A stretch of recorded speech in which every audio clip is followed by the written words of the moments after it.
Hello and welcome to my new video, How to Draw a Face. This drawing is based on a sculpture by Michelangelo, the famous Renaissance artist, of a statue of David, which is in Florence in Italy.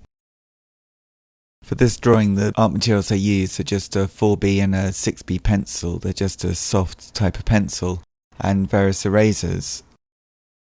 Now let's start by drawing a vertical line, and that will be the symmetrical line of the face, because most faces are pretty symmetrical. Not exactly symmetrical, but quite close to being symmetrical. And then we'll draw 3 lines which are horizontal off this central vertical line, and they'll represent the lines of the mouth, the bottom of the nose, and the line of the eyes. And by just drawing these few lines, we've already got the basic angle of the head and a placement of how far away the nose is to the mouth and the eyes, and so we've got that relationship of some of the features of the face in really early.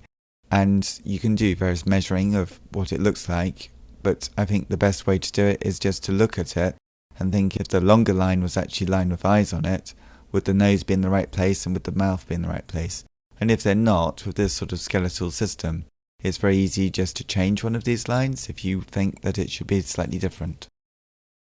And so the next step is we really need to have some sort of oval to show where the edge of the face might be. But again, it's just a very loose sketch. Quite happy to change that later on. And then rather than just a line for where the eyes are, we can just do some almond shapes to show where the eyes might be roughly. And then maybe a couple of lines just to show where the neck will go. Now this is a good stage just to perhaps slow down on the drawing a little bit and think about where your drawing is, and maybe if you look at your drawing you can just think, well, maybe these eyes could be a little bit higher, or maybe the nostrils a little bit lower. Generally speaking, the eyes are the way to find where everything else is in a head. So the ears will probably start at the top of the eyes, and then the ears, the bottom of the ears will stop at the bottom of the nose roughly. The nostrils and nose might be as wide apart as the eyes are wide apart, and then the mouth will be nearer the nose than it is the chin. These are all general statements, but they tend to hold true more or less. So if you see anything in your drawing that you think needs to go, it's best just to erase that one area rather than to erase the whole drawing and start again, because there must be something which is okay in your drawing, and therefore if you just assume that maybe, for example, the eyes are in the right place, then you can make everything else fit with where the eyes are. Or maybe you've got one eye that you think works okay, and then you get the other eye to work with that one eye that you think's okay. So it's that sense of changing things so that they work together, so that you're never drawing something in isolation. You're always drawing it in relation to 2 or 3 other things in the image.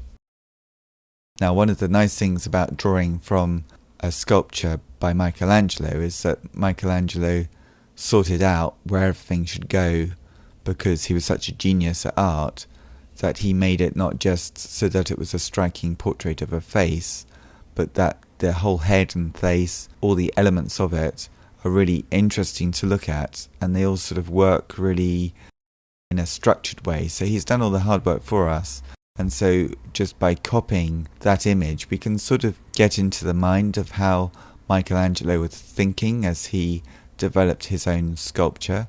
It's quite daunting to think that not just drawing this but making it as a marble sculpture and actually chipping away a solid lump of marble and creating a form that was almost inside the marble before he started, and he just allows it to come forward. He must have had so many decisions that he would have to make, and the end result is such a powerful statement of an image of a person.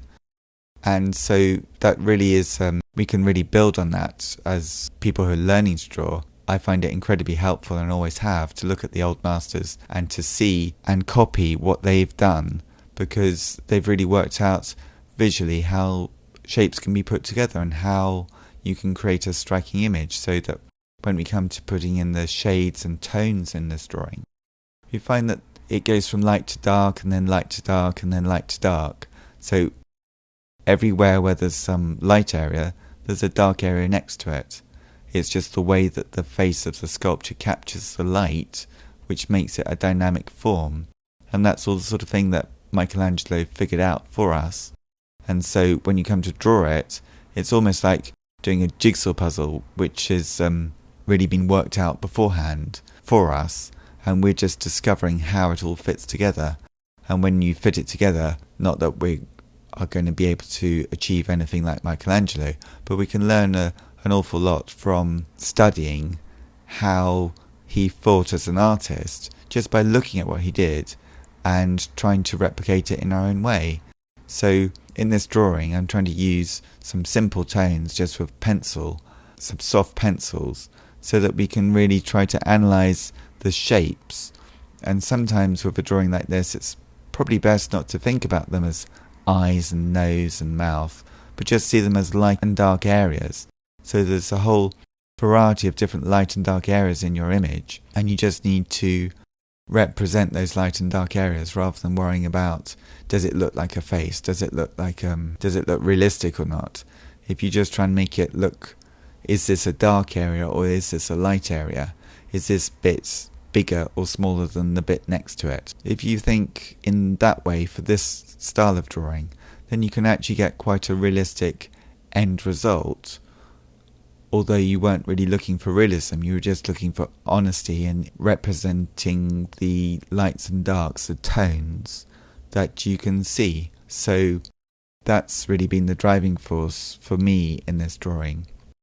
And over the years I've learnt so much from studying other artists' work, and I just wanted to show you this video and to show you the technique that I use. So we're not really using an outline of the face, we're sort of drawing from inside, from the center core, and we're finding the edges and finding the outline shapes later on. And that can give a lot of confidence perhaps to you, hopefully, that if you trust what you're doing, what you see, then in your drawing it might just turn out okay. So that confidence level can really be increased by basing it on an artist's work which is of such high quality like Michelangelo. Anyway, I hope that you enjoy this drawing, and I hope you have a go too.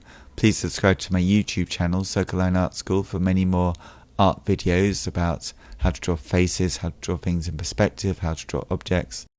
If you've got any ideas of videos that you'd like me to draw of any subjects, please put them in the comments below. Please give it a thumbs up if you like it, and once again please subscribe to my YouTube channel. Thank you very much for watching, and see you next time. Bye bye.